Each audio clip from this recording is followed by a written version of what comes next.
Namaste.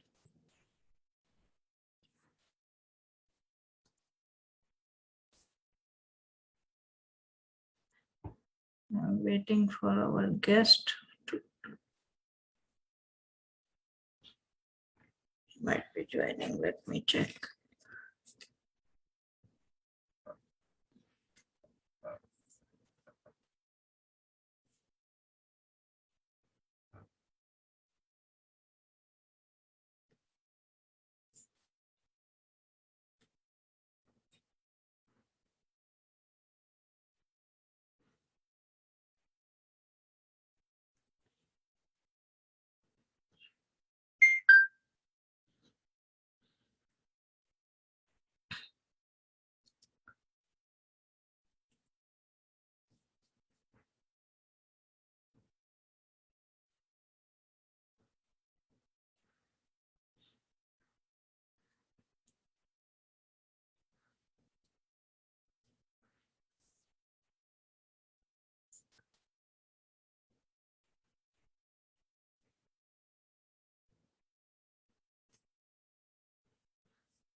Can you guys hear me? Namaste, everyone. Welcome to our session number 1, day 5, week 2. This is Kavita Vachaknavee, the host, coordinator, and director for this summer program being organized by Hindu Heritage Foundation of America, year 2021. So Subrat ji is here. We will start with a prayer before we proceed. So please close your eyes, recite Om 3 times with me, and then 2 mantras. One of them is Gayatri Mantra, which you are aware of. So first we will be reciting Gayatri Mantra. Om.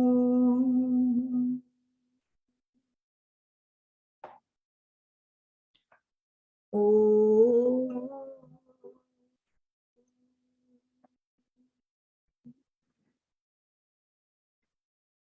Om.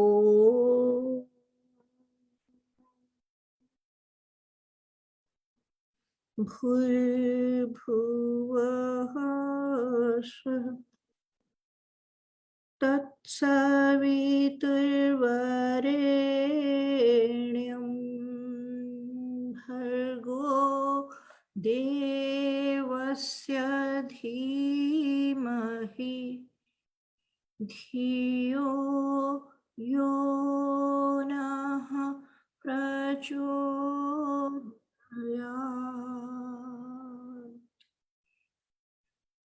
Om Agne Vivasvadushas Chitram Radho Amartaya Adashushe Jatavedo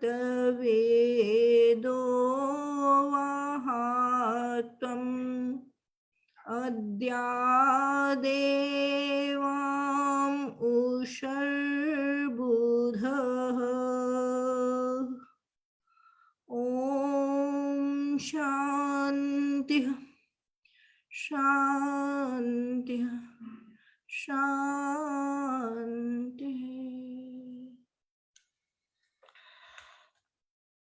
Namaste to everyone. This is a brilliant morning, and in this last day, on this last day of our summer camp, we are here to discuss Vedic mathematics and sciences with Shri Subrat Nanda ji. Subrat ji, we welcome you. And Subrat ji will be talking to you directly about the topic. And on behalf of our organization, I again welcome him on behalf of all of you. And I personally, he is from Houston. He is a software engineer, so to say. I am not much aware of these things, but he is a software engineer. He is working for a company, really working on many projects related to some deep sea projects and whatnot. So without wasting any minute, I would like to invite Subrat ji to the dais. Subrat ji, Thank you. Yes, please. Thank you, Kavita ji. We Just a request everyone to keep yourself on mute so that everyone can easily be listening to the speaker. very good. Thank you, Kavita ji. Just a minor correction. I'm a scientist. I work in the area of research, with artificial intelligence and related technologies to solve complex problems. Nothing against software engineering, but that's a different branch. Anyways, very good morning and welcome to you all. And thanks for joining this class. Since there are not too many of us, I will, start with a brief introduction and then maybe just go quickly around the room. Just tell me your name and then from where you are attending, so we know, what's the population and who all we have here. Like Acharya ji introduced me, I'm Subrat Nanda. I work as a scientist in the area of artificial intelligence, and I can talk more about it. It's about making machines adopt and adapt with data to see and see if they can mimic human behavior and pattern matching. I work in Houston, Texas. Let's go quickly around the room. Acharya ji, maybe we'll start with you and then just work clockwise. As on my screen I see people. Yes, mostly people will be joining soon, Subrat ji. Okay. There are not much people, but we have a mixed audience, and mostly they are from America only at the moment. As I can see, Rajni ji, Manoj Sapra ji, and Pia is from Houston itself, and Anjali ji, Arjun Chandra. I don't know who Arjun Chandra ji. We have a mixed audience from age group 14 to 70. Okay, very good, very good. Okay, let's then begin. Pia, I know you're from Houston. Welcome. We have other folks on the call. Let's quickly start, and let me bring up the presentation I wanted to talk about. So while I'm doing this, I also wanted to give you a context of what we're going to discuss today. Obviously, Indian science and Indian math is not something I can cover.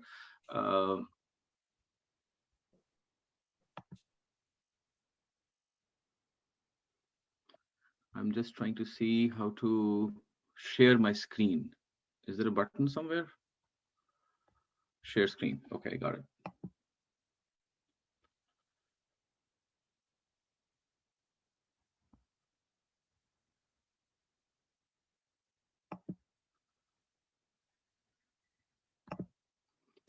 Let me know when you can see my screen, Charlie.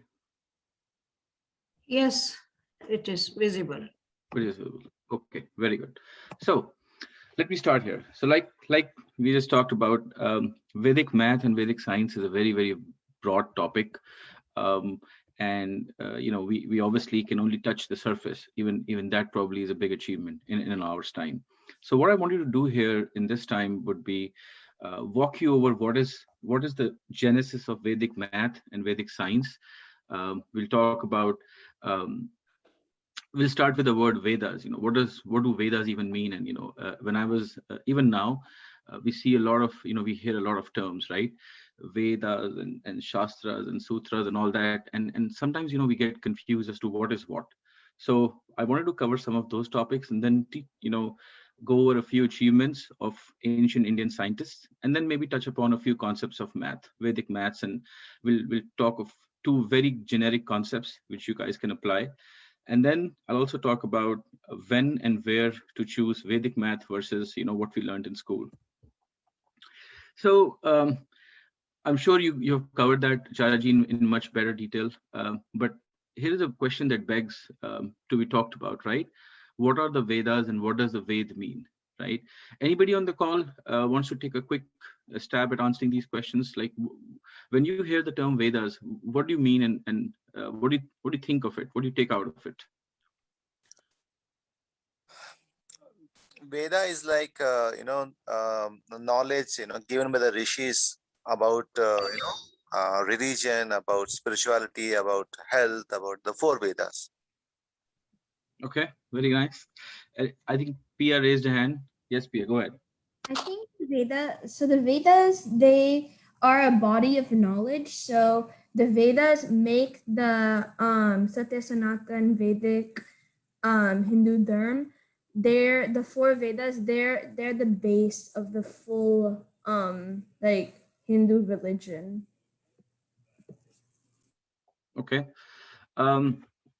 you're all right. See, think about the Vedas as the ultimate. Ved means Vidya, right? They are something which gives us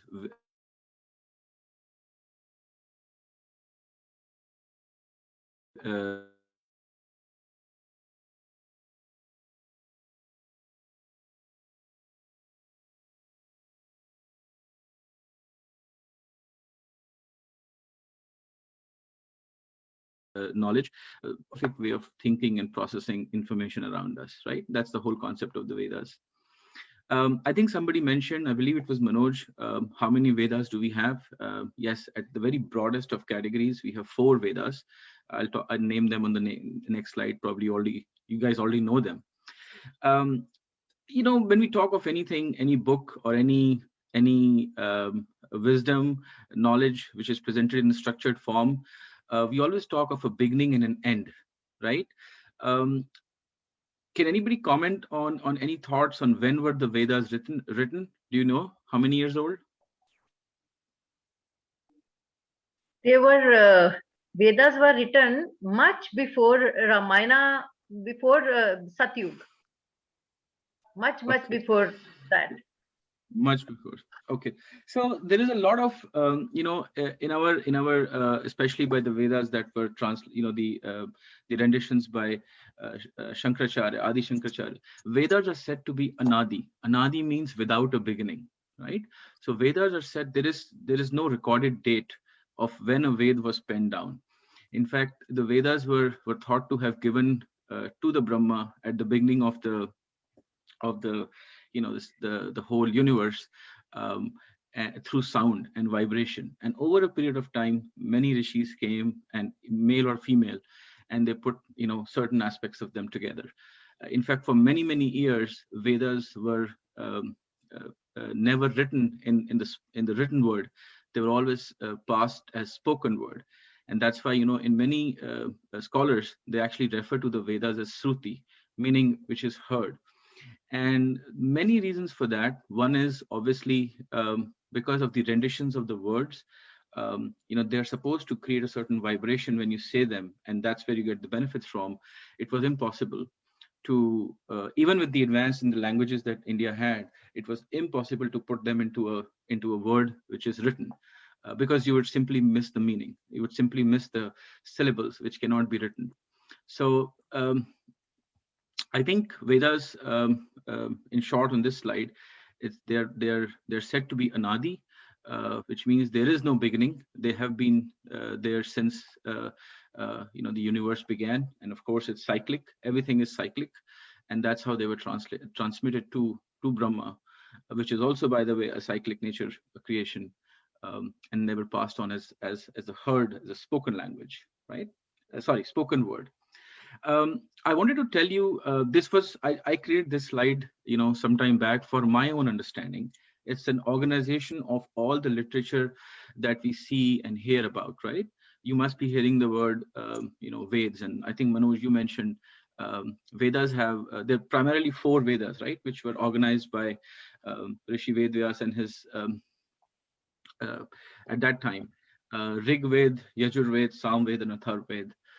Obviously, all of these Veds have further many supporting texts, if you will, auxiliaries and ancillaries written around them to help us understand, right? So every Ved has a Samhita portion, every Ved has a Aranakya portion, and every Ved has Upanishads related to them. Just so, like when we read a very complicated book, right? You first read about the base formula, which may not be clear the first time.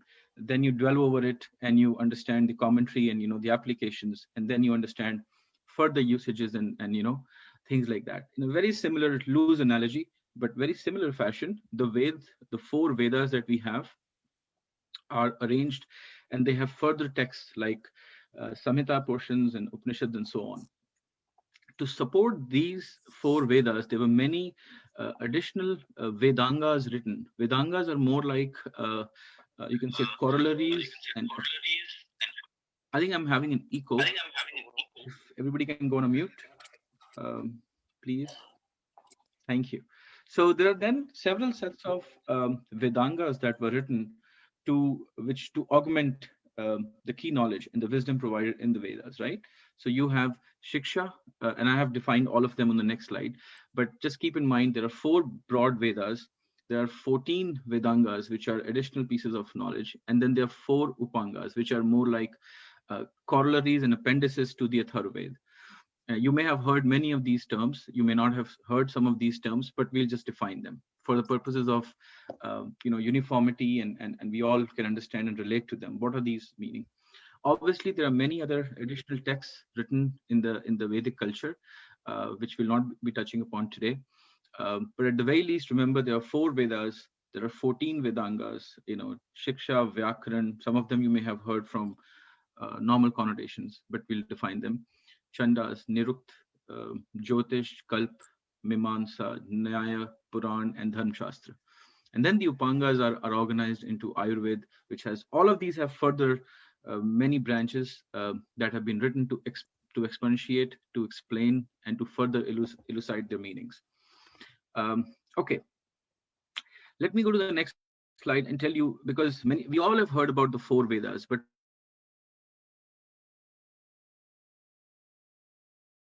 we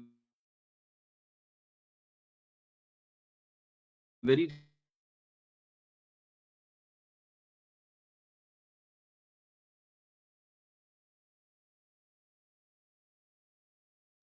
at least for myself, for my own understanding, it's just an appendix to the Atharvaveda, right? So, like I said, here are the 14 Vedangas or auxiliaries that are listed on the left. Siksha is about the whole knowledge and science.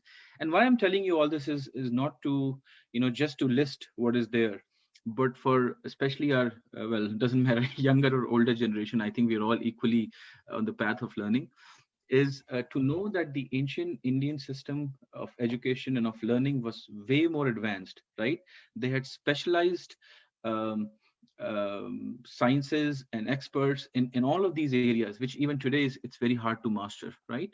You may get a PhD in one little section of law. These guys had a whole epic written on law. So Siksha is about euphony and pronunciation. How is the word to be pronunciated? Vyakaran, we probably have heard this word before, is about grammar. How is the language and the rules of language and the syntax of language? You may see me using a lot of computer science words because I come from artificial intelligence background. So, I can tell you, Chandas means meter. Nirukt means etymology. Etymology means how are different things constructed, right? What's the basics? What are the fundamental basics of forming a word, or forming even matter for that matter, right? Jyotish is astronomy, study of science of stars and how planetary motions happen and how they impact us or affect us. um, our ancient philosophers and researchers, I will not call them anything but researchers. They were very hard. They were working with a very scientific principle and research oriented mindset. They developed the whole science of astronomy about how we could and actually they were able to calculate the motion of planets without any telescopes, without any modern electrical mechanical equipment, right? Based on pure scientific and evidence-based repeatable processes that these guys developed. Kalpa is the theory and science of process and procedure, right? We all learn about scientific process. We all learn about procedural sciences. We had a whole Vedanga around it. Interpretation of text. So if any of you, I know the kids probably are not, but if any of you have heard about, let's say when you go on Google, right? So you all type something and Google already knows the meaning. It can probably expand on what you know, what you wanted to search, and it gives you very targeted findings, right? There is a whole concept of natural language processing in the world of artificial intelligence. Our ancient rishis, I'm sure they were not thinking about Google at that time, but they actually knew how to organize and created a very scientific syntax for creation of text and the interpretation of text. And then Nyaya, which is logic, and we commonly refer to it as law, but it's more about logic. And if you see, law is about the application of law is a very logical argument, right? For those of you who are either familiar or are in the legal professions. Puran is mythology, and Dharma Shastra is code of conduct. So this is all about how do we, these 14 principles actually define the Vedangas. On the right side, I've listed the Upangas, which are more like auxiliary texts, and they may seem like a whole science by itself, but actually, if you compare it with the Ved, it's just an appendix, right? Like in a textbook, we have appendices with information to support the main text. So here we talk about Ayurveda, and Ayurveda itself has several branches, but at a very high level, it covers anatomy, physiology, hygiene, sanitary sciences, medical sciences, surgery, etc. I also want to talk about, in Ayurveda, like as opposed to many other religious beliefs, it's about here and now. It's about achieving extreme good health and mental and physical and physiological well-being right now in this life that you have by the practice of the sound principles. The next one is Dhanurved, which is archery, weaponry, military science, missiles. Again, the idea here is not to talk about, you may say, oh, but these guys are violent. No, this is about quelling external and internal enemies, right? Gandharv talked about science and the art of music and drama and theater. Arth Shastra speaks about economics and economic principles and financial management. And then Sthapatya Veda, these are the two others I found in my research, which are not part of the original 4 listed, but these I found as being useful just to organize the text here. It talks about engineering, architecture, and math. And then Vedangas, like I've listed on the left, they talk about all the 14 concepts. So this is how our ancient text is. This is one rendition of a proposed organization. Obviously, there are several things, but these 2 slides, the one I showed you over here and then one over here is for us to understand how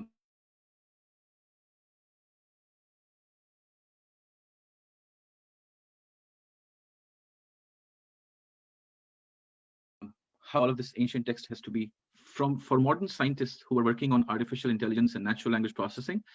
It is the most scientifically designed language. When I say scientifically designed language, what this means is there are way less, if you see the English language, right? There's so many ambiguities. There's so many, many times we don't know, unless we know the context of what the person is talking, or we don't know the tenor and, the tone of how somebody was speaking those words, we actually cannot make out the meaning, right? Sanskrit is a language which had been designed by our ancient scientists and researchers in a way that is the most amenable to be codified as a computer program. And what that tells you is These guys had a very straightforward, clear thinking mindset. They knew how to avoid ambiguities, because remember, their purpose was, when they were developing these languages, was um, to pass on the knowledge of the Vedas, right? So they had to be very scientifically organized. Anyways, so let's move on to the next one, and we'll talk about uh, uh, Vedic mathematics. I have one slide, and then we'll discuss some examples as well. The term Vedic math is basically part of a third Ved, where there are a lot of sutras and shlokas that have been written, which covers various aspects of modern day math. And just to name a few, from some of you may be familiar from your education, especially if you're going to school: arithmetic, algebra, geometry, plane and solid, trigonometry, both plane and spherical, conics, partial differential equations, calculus, astronomy, etc., are covered as part of the Vedic math uh, text that we have. Again, the way these sutras are organized, the way the math is organized, it's a very scientific pattern recognition method, where these enable mental math for otherwise very complex problems. And I'll show you an example. So if I tell you to multiply 997 by 847, half of us will either take out a calculator on a phone or a computer, or we'll Google it up or something. These things, none of these things existed back then, right? So how do you calculate these complex things? So they devised, our rishis and scientists devised very methodical scientific principles. To me, they're more like pattern recognition. And what I mean by saying pattern recognition is, you have to recognize the pattern in the problem.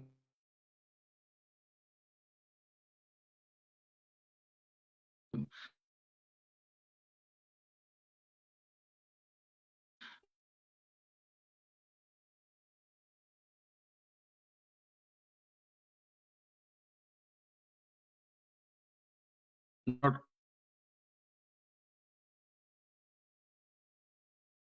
all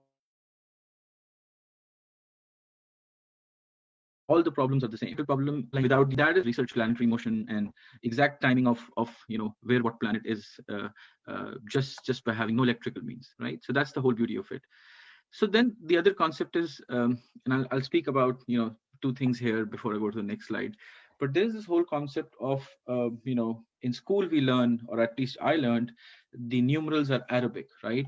And the zero is another, a very, see, without zero there is no electronics, right? Remember, electronics is 0 and 1, it's bits and flops. So without zero there is no electronics possible. So when I did some research, and I found that what we today call as Arabic numerals, your 0, 1, 2, 3, the integers, which are today called Arabic numerals, were actually invented in India. And when I dig further, I found that in 1770, after Christ, there was an Indian scholar named Kanka. I may not pronounce his name correctly. He actually went from the city of Ujjain in India to Baghdad, which is modern day Iraq. And I think it was the court of King Abbasid Caliph Mansour. He was invited there to spend time and teach Hindu science and mathematics to the local scholars. And from there, this traveled to Europe. And since the Europeans received the numerals from the Arabic business people, right, because they were trading, these were trades were going on, right, in the ancient times. That's how they came to know as the numbers we today know as Arabic numerals are actually Indian numerals. We just don't know them, right? Similarly, the concept of zero was discovered in India. And I have a slide where I'll show you a few other interesting findings. The concept of zero came from India as well. Now, zero may seem like nothing, but actually zero is everything, because without zero, there is no electronics. Without zero, there is no computers. Without zero, there is no modern day mathematics. And without zero, there is also no algorithms in computer science. So anyways, before I go to the next slide, does anybody has any thoughts or questions or something, which I probably spoke too fast about?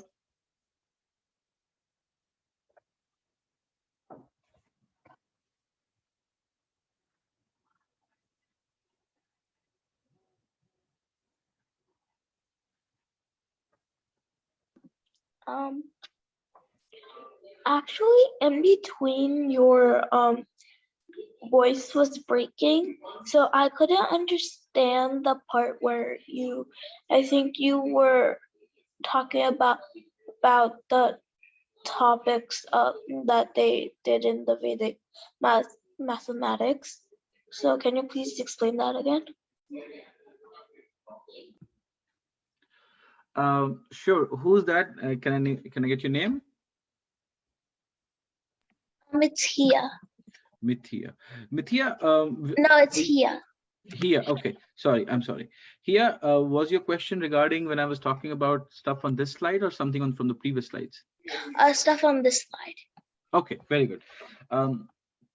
What I was talking here was that there are several topics covered under the Vedic mathematics, and what we know as Vedic mathematics, essentially it's about math coming from the Vedas, is contained in the Parishista appendix of the Atharvaved.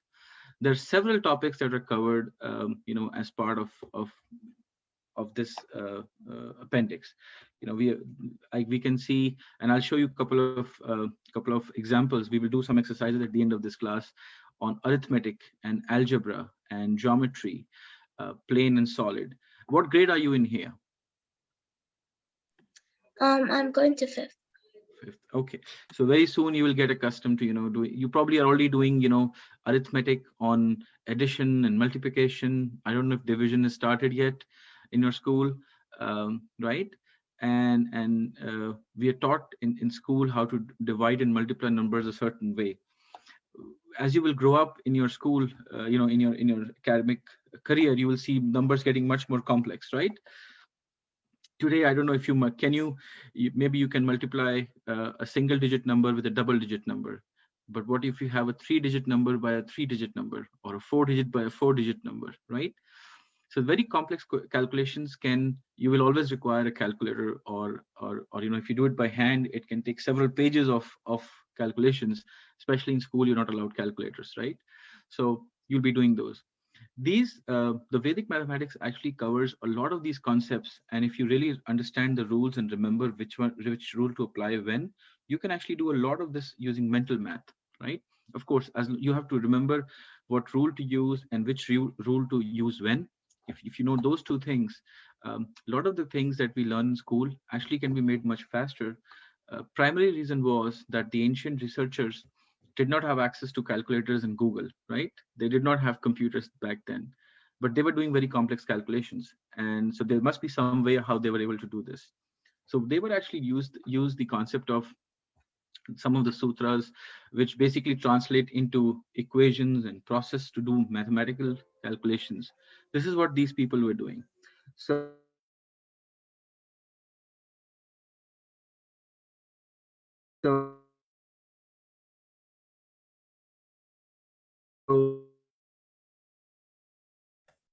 Subrat ji, your voice is shaking.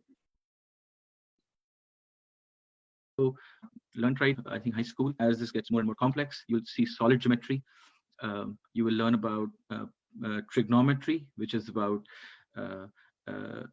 very simply between angles between and the calculation of how angles and waves interact with each other, plane and spherical, and so on. So a lot of complex mathematical things are covered in the whole parlance of Vedic math and Vedic science.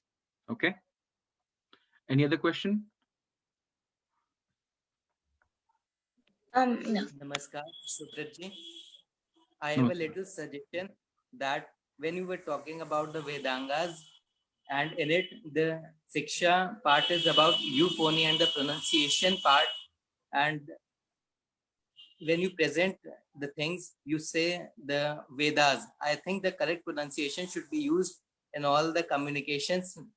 Like we should be saying Ved and not Vedas. We should be saying Ayurved, not Ayurveda. And the part you said the Dhanur Veda, we should be saying Dhanur Ved. That's all. Thank you. Understood. That's a good point. Well, part of the reason is many of the audience is actually non-Indian based, and to help them understand and read. I'm using, but yes, that's a point well taken. It has to be Ved and not Vedas. That's fine. Okay, so let's move on.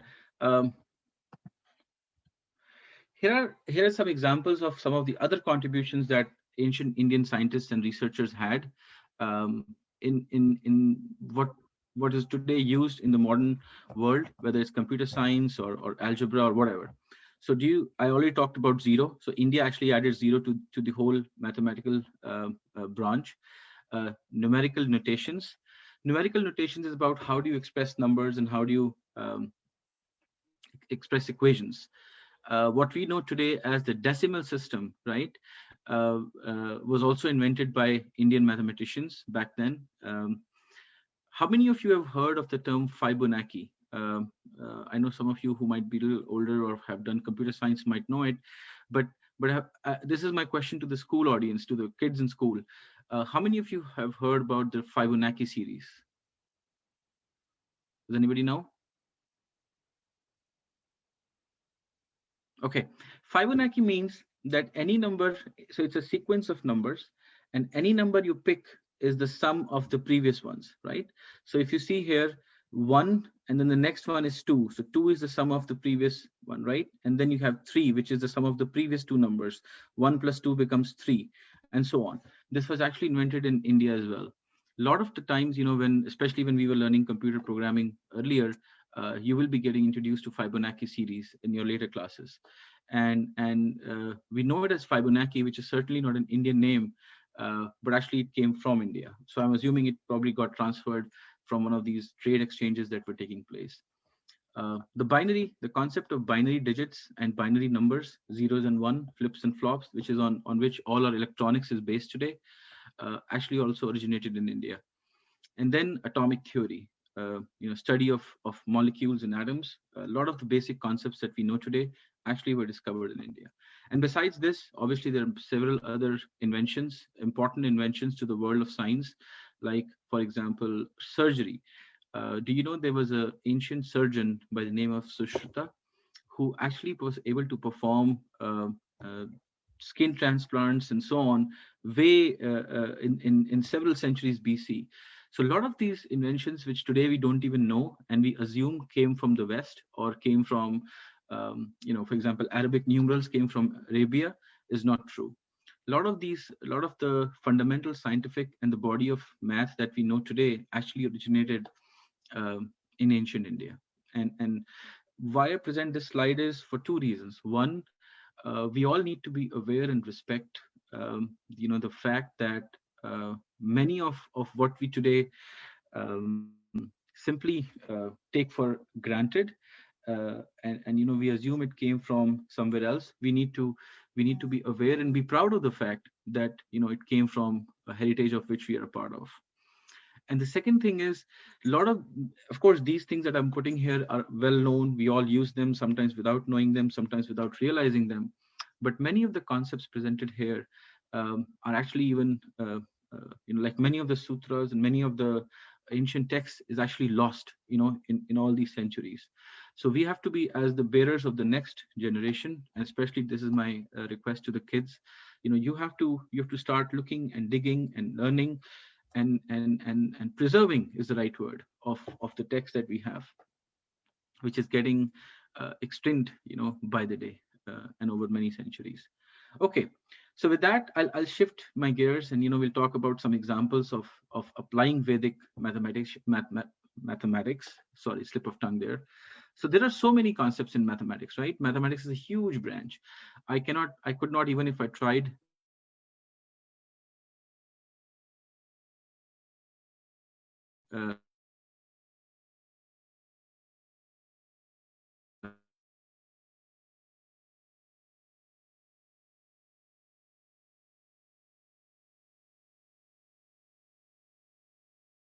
covered everything. I should say is very important. Doing it mentally can get a little challenging, right?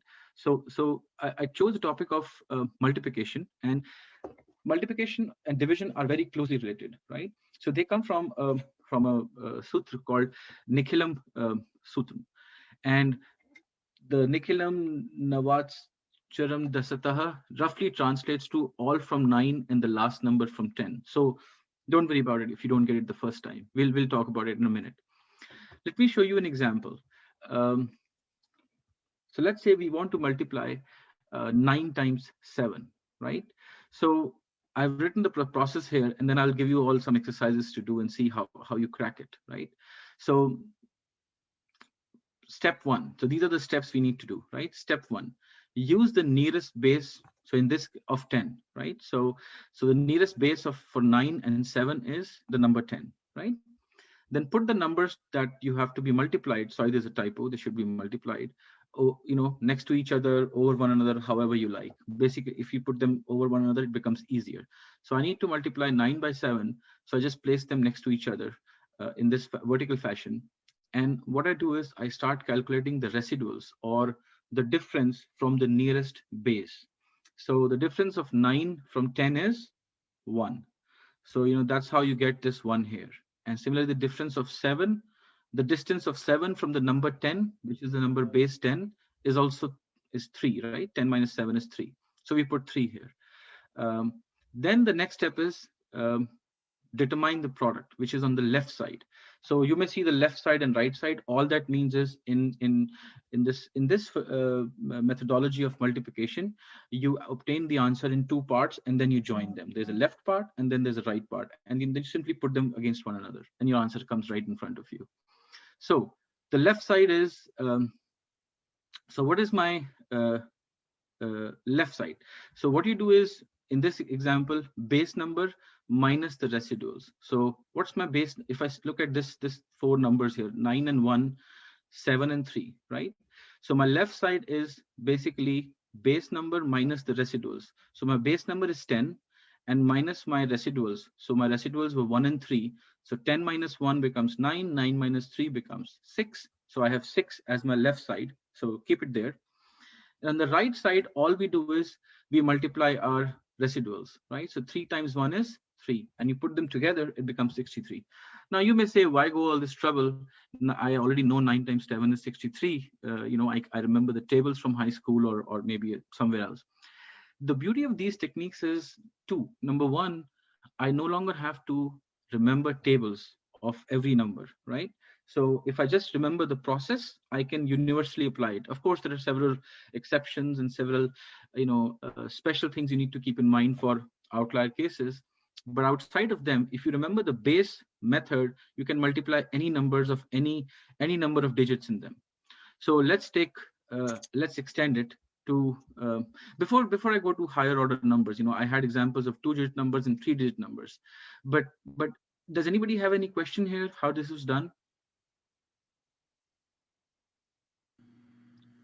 Where are my high schoolers?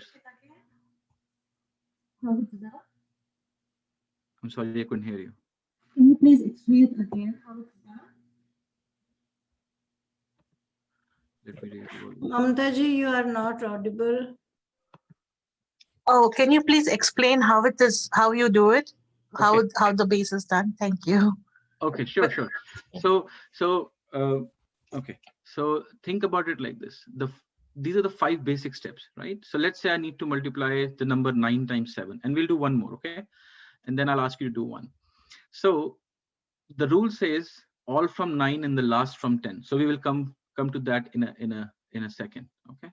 So use the nearest number, which is the base of 10. So what's the nearest base of 10 for 9 and 7? It is the number 10, right? That's the nearest 10 number you have. So now what you do is you put your 9 and 7 right next to each other. I put them in a vertical fashion, right?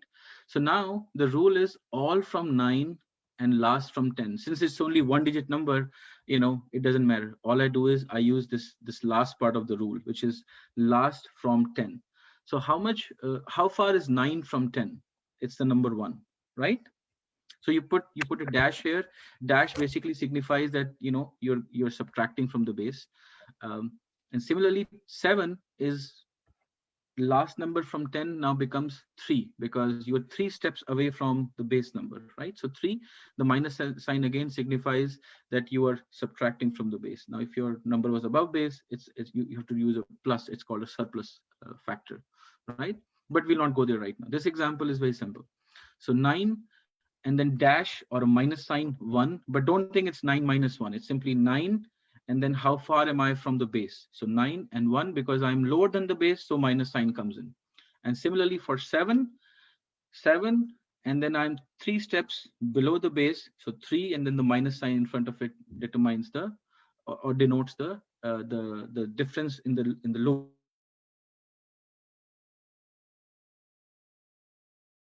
lower direction.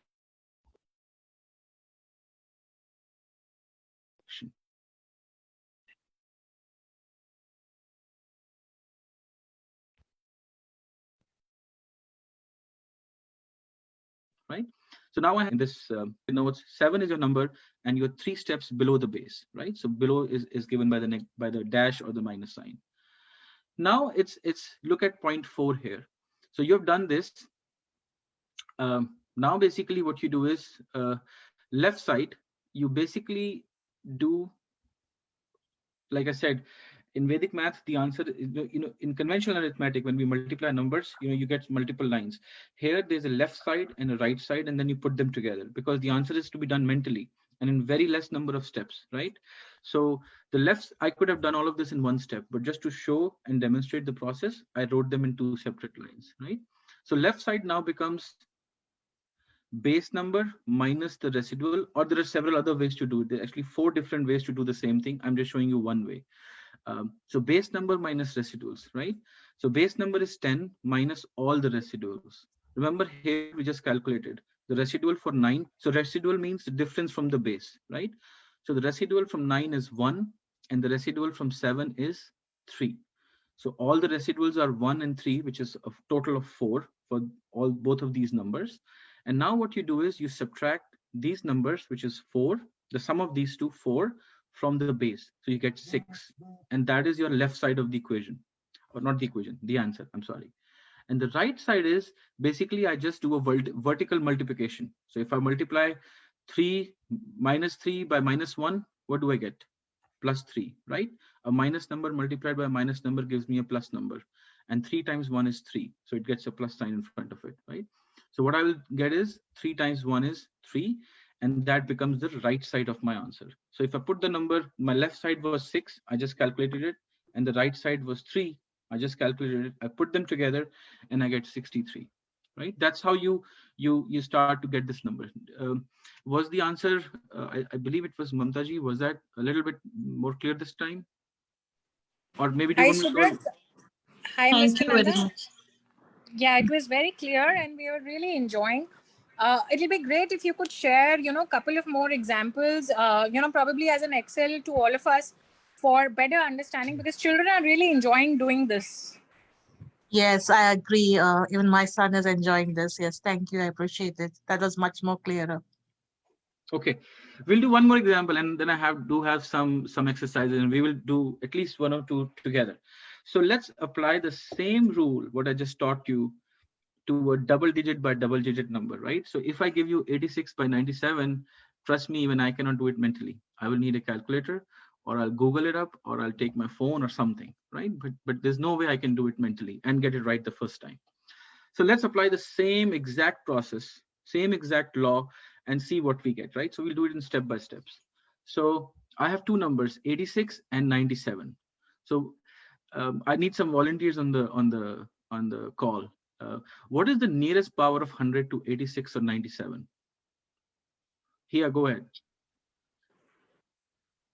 100. 100. Speak up. You're correct. So be confident. So the base number becomes 100, right? Okay. Like here, I'm just showing the similarities. So you can see I'm not tricking you, not having a new method. It's the exact same thing I'm doing. It's just now I'm doing 2 digits by 2 digits, right? So I put the numbers 96 and 97 in a vertical order next to each other because those are the 2 I need to multiply, which is, by the way, how you do in the English system or in the Western system, right? That we were taught in school. So now apply the rule, all from 9 and last number from 10. So count here. So look at this, all from 9. So what is the difference between 9 and 8? Anybody? Should be obvious. 1. 1. That's how you get, in fact, that's how you get this number 1. And then the last number in 86 is 6. The last digit, I should say, is 6. What is the difference between 10 and 6? 4, right? So I get the number 14 here. I didn't even have to multiply. Of course, I didn't even have to subtract. I can subtract 100 from 86 and get 14.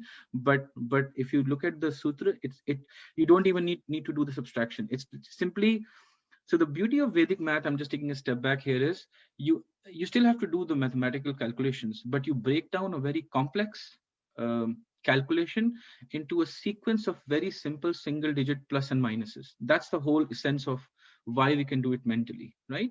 So 8 and 6, 86, all from 9, and the last number from 10, right? So all from 9 except the last number. So the difference between 9 and 8 is 1. The difference between, because 6 is my last digit, so 10 minus 6 becomes 4, and I get a 14. Same thing you apply to 97. So I've written the answer here, but can anybody explain me how would you apply the all from 9 and last from 10 rule to 97 and get 03? It's open to everybody.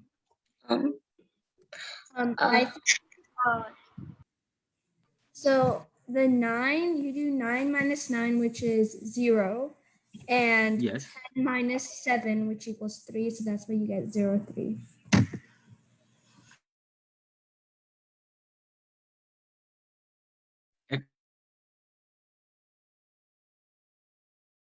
Excellent.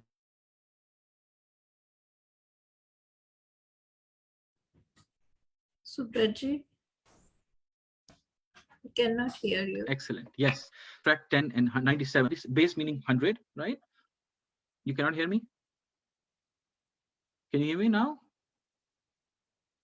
Okay. Yes. Very yes. good. Very good. So now let's talk about so now we have to make the product, right? So again, like I said, there's a left side and then there's a right side, and we just stick them together, right? So the left side is base number minus the residuals. So what is my base number? 100. 100. And what are my residuals, which I just calculated using this law or rule? 14 and 3, right? So if I simply add 14 and 3, they become 17 and subtract it from the base number. Remember, the rule says base number minus the residuals, right? So 100 minus 14 gives me 86. 86 minus 3 gives me 83, right? That's my left side. So keep it with you. We'll talk about the right side. So the right side is simply multiply all my residuals, right? So my residuals were 14 and 3. I multiply them, get 42, and I just stick them together. 8342 is the answer. Here, can you check it on the calculator for me, or Arjun? Anybody on the call? Can you quickly pull up a calculator and do 86 into 97?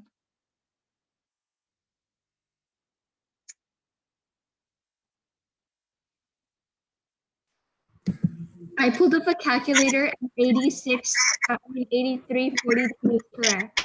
Very good. Anybody else? Arjun, did you have a different calculator? Did you use Google? Tell me your answer.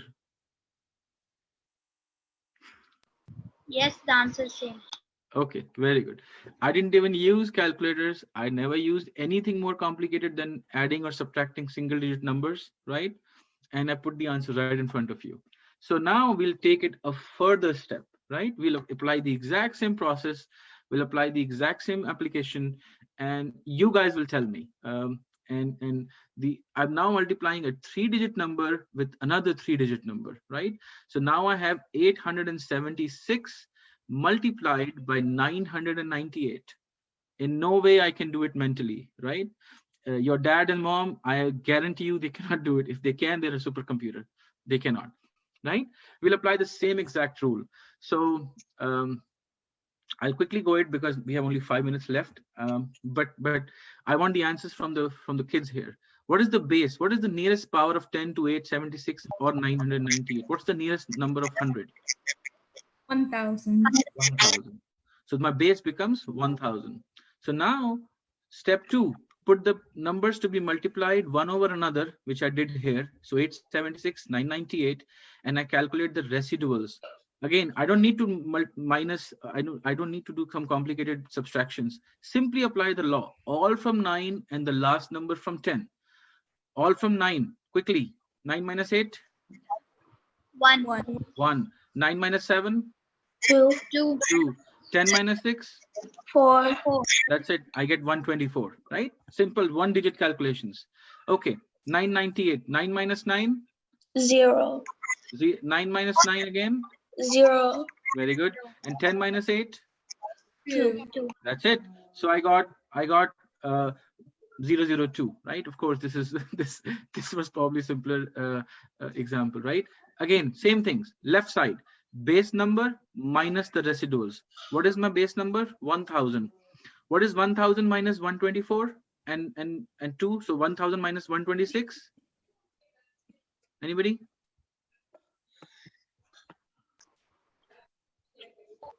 874. 874.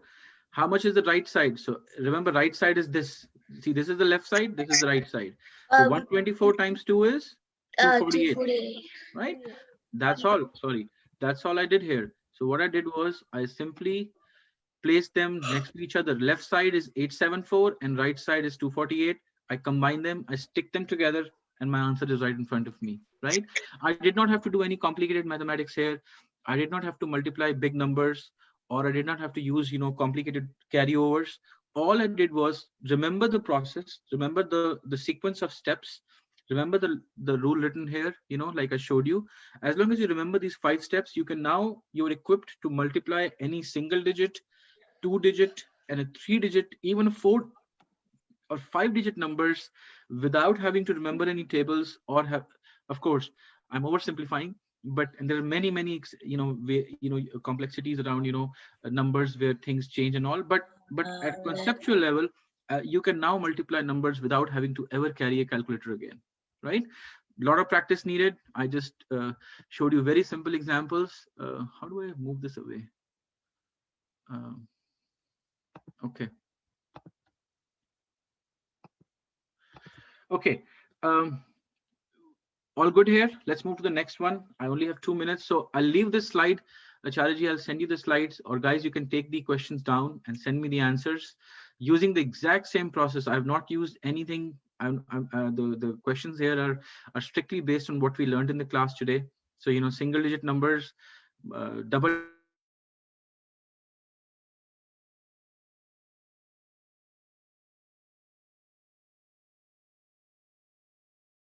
digit numbers,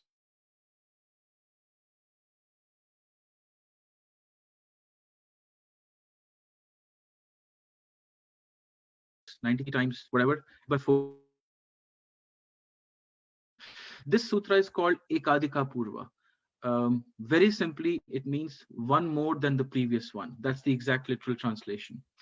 So an example of this is, let's say I need to divide 1 divided by 19. Now remember, 1 divided by 19 is a recurring decimal, and there's a lot of decimal points, right? We can't do them mentally. So there is a whole process to do that. Maybe I'll reserve it for the next time if there's another class on how to do these complicated divisions. Simply remember that, like I told you in the previous examples, without having to multiply, divide, and subtract big numbers by big numbers, the whole beauty of Vedic mathematics, which our scientists had developed in the ancient times, was you actually break down a complicated problem into a sequence of simple steps, and each step is a very simple or a non-complicated, single digit by single digit multiplication or single digit by single digit addition and subtraction. That's it. As long as you remember the process, you don't have to remember or a complicated process. Like in schools, we multiply numbers or divide numbers. There's a lot of chance of making mistakes, right? Especially when you're dividing, you have to always hit and try which number will go by which number. None of that is required here. The answer can be written in direct, single line. I broke it down into 5 steps just to show you guys how the process works. But basically, and this is like a different sutra. Sutra means, in this context, think about it like a sutra to be an equation, right? Like a mathematical process. So I can do all these things. Okay, finally, in the last 1 minute or 30 seconds, where from here, right? We talked about a lot. Here are some 3 or 4 things I want to leave you guys with. One is, which even I faced when I was your age. Should I use Vedic math or should I use what I learned in school? Any quick thoughts from any kid on the call? because what I'm telling you here is a different way of doing math, but of course what your teacher is teaching, she's teaching something else in the class, right? So a question that we all face is, when do we use which one, right? Any thoughts, any kid, any I wanted from one of some of our junior learners. What I was thinking, when you want to use Vedic math, so more likely you would use it when you're doing something at home, or like when something is really hard, since it's a very easy way of solving a problem. Okay.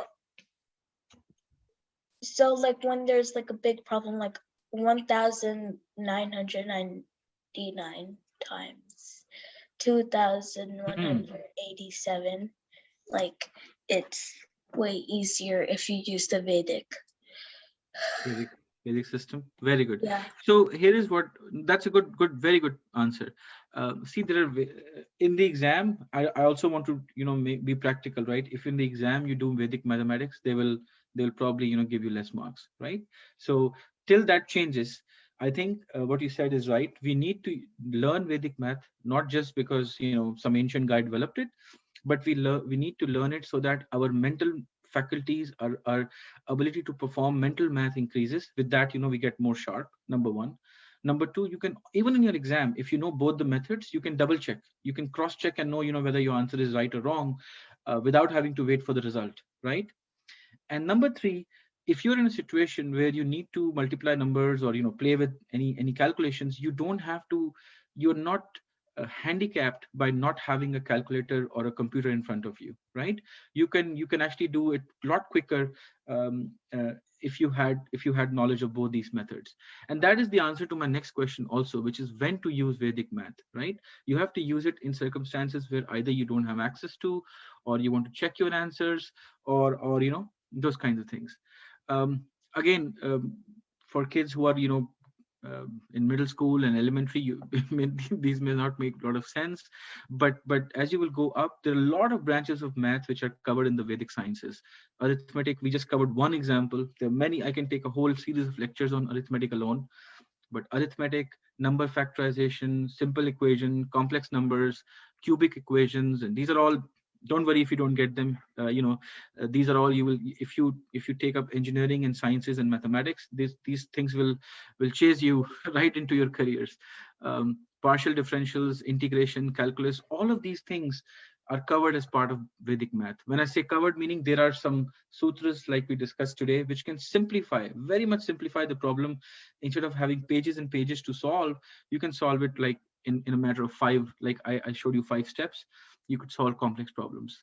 And then the next question is, where from here, right? So where from here can be in many dimensions, right? I think we can do a lot of further learning in the area of Vedic math. We can do classes like these, and of course I encourage you all to do your research. If you don't know, maybe ask your parents to get you good books and resources on Vedic math. I'm happy to recommend some, or join a class in Vedic math.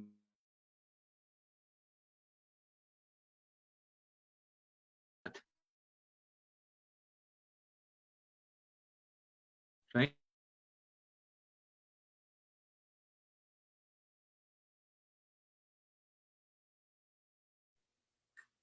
Sorry, we lost you there. Either way, fears of something because it looks and sounds good. I think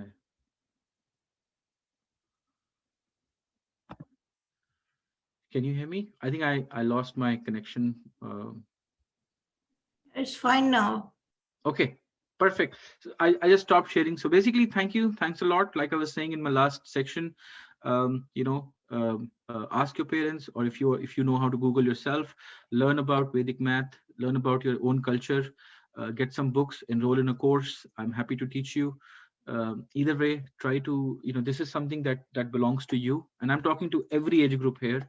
The depth of science and math is not just for kids. It belongs to all of us, and we need to preserve it and pass it on from one generation to the other, and not having it lose, because it took thousands of years to develop it. So we don't need to chase something which looks and sounds cool. Okay, with that, thank you. Any questions? Welcome. Acharya, over to you. Thank you. Thank you, Subratji. It was wonderful. Thank you so very much. Let me open this session for the question answers. Children or participants, please feel free to raise questions. If anything is unclear, yes, Pia, beta. I really found the math portion very interesting. And I really like those little math tricks that can help you solve like really big equations. Like I know the 11 trick. If you multiply any number by like a 2-digit number by 11, then I have learned that trick. So these new math tricks are very, very interesting. I really like them. Very nice, very nice. Anyone else? Yes, here.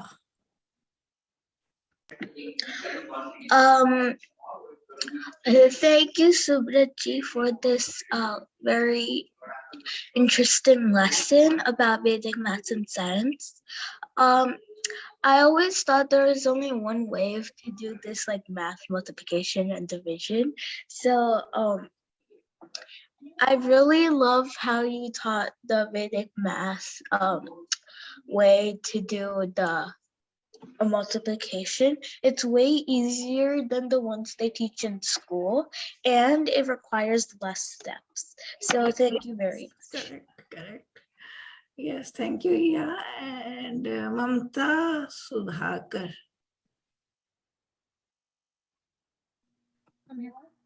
What books can we use to learn more? What books can we use to learn Veda?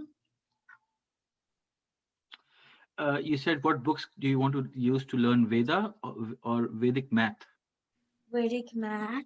Vedic math. Vedic math. So there are a lot of good books. I can send you a list through Acharya on Vedic math. Several. If you are from India, there are several good authors. Like I have few very good on my table. This is a very good book. It's by Jadguru Swami Shri Bhakt Krishan Tirth Maharaj. I think this book is more of a research work which was done, in the University of Banaras in the 1960s. So they've compiled a lot of these methods together. There are also several Western authors, like I have this book, which is by James Glover. It's called The Curious Hat of Magical Math. This book is more of a very simplified, easy to digest things, but it misses a lot of the details. My personal favorite is something like this, which this you probably will find on Amazon. If you're in India, you can find it in all your local bookshops, or just order from Amazon India or wherever you are. These books, there's several good books on Vedic math. There's several good books on Ved itself. I will only caution you for one thing. So do your research before buying and investing in a book. A book may be not as expensive, but your time is very invaluable and precious, right? So when you read and study Ved, or when you read and study the Upanishad or Vedic math for that matter, make sure you do your research on the author. Because over a period of many years, what has happened, unfortunately, is there's a lot of bias and vested interests by which they have polluted the literature, right? So stay away from them. I did a lot of research to buy these books just to see, how good the authors were and how good their research was, and so I can get an unbiased and an unabridged version of the actual science as it was intended to pass on to me or to you, right? So long answer, but in short, the book I have on my desk are Vedic Mathematics by Jagat Guru Swami Shri Bharat Tirth Maharaj. This is a good book. Little complicated, so maybe you'll need an adult to help you. James Glover, very nice book. Again,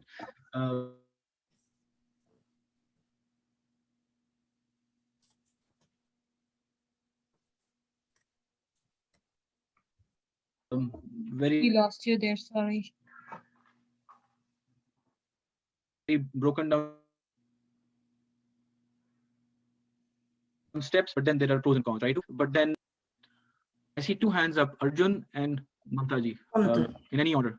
Arjun, do you want to go first, or Mamtaji? Yes. Thank you for the lovely session. I really liked it. I learned quite new methods like the multiplication, the base 10, and I would look forward for more of these sections. Very good. Mamtaji, you had a question? My son wants to know, like, for his grade, he's going to 4th grade. So, anything specific to that? I don't know. Did you hear what they were saying? Mamtaji, you have to be a little loud, maybe come near the microphone or something. He's going to 4th grade, basically, my son. Okay. So the book that you suggested, is it like relevant to that grade, or you think that will be? So this book comes in 2 parts. I mean, if it's a 4th grader, I would recommend this book by James Clover. This comes in 2 parts. There's a volume 1 and volume 2. I think volume 1 is more applicable for the elementary school. They talk about simple single-digit multiplication, addition, and of course, then they go into 2 digits and so on. So I would recommend that. But if you want to, if you are helping your kid learn and you're also interested to learn in the process, and you're willing to invest time, my recommendation would be to go with something like this. It's a little more, it's certainly not meant for a 4th grader to read, but if you can read them and then, like I showed some examples, I actually took all my examples from here and the process because it was more generalizable and more clear to me, right? Then you can look on the other book I showed you. Thank you very much. It was really helpful. Thank you. Okay, very good. Anyone else? Okay, I think that's all from them. So thank you, Subrat. Thank you so very much for giving time and attending the session. And I would like to, Abhishek ji. As Vedic mathematics was part of the earlier Gurukul education system, and now there is no Vedic mathematics taught in the schools. So again it should be incorporated in the schools as part of the curriculum, as part of the regular curriculum, and examination should be there in the Vedic mathematics as a subject. Thank you. You're right, Abhishek ji. But for Americans, or if you can join online, I run a school called Vedic Sanskriti School Global. And we teach Vedic mathematics as our regular classes. Each Sunday, it's a Sunday school basically. And Subrat ji was there with us when I was in Houston. Now I am in New York, and we will see how we can implement this subject to our curriculum for the next session. So, and this session was not to teach anyone this subject. It was basically to introduce our next generation to these things, to these facts, that how vast how rich our heritage is. And it is just not like you are talking, like most of the people think that, oh, no, all these things are for old people and spirituality and only this. You can find many answers from this literature, and it can be useful in your day-to-day life, and you should be proud of this heritage and try to understand more and more. You should study, you should buy books, you should come in touch with those people who are working in this field, and there are many learned people working for such subjects and fields and for our heritage. So you can find people, our students can find further ways to explore more and more and more and more to enrich their life. So it was, all the sessions were just introductory to provide introduction of our rich heritage. we are not here to teach Vedic math. If they are interested, they can find way, or they can contact us. They can contact us and we can guide them, help them, support them, whatever way we can. So thank you so very much, everyone. I think we conclude here. All the sessions today are going to be very fantastic sessions. We have the next session after 45 minutes is as simple as it gets. He is a young representative. He is Ankit Bhatla from Houston, a young scientist. And the last session, another is for the Vedic meditation. And the last session is going to be by a surgeon.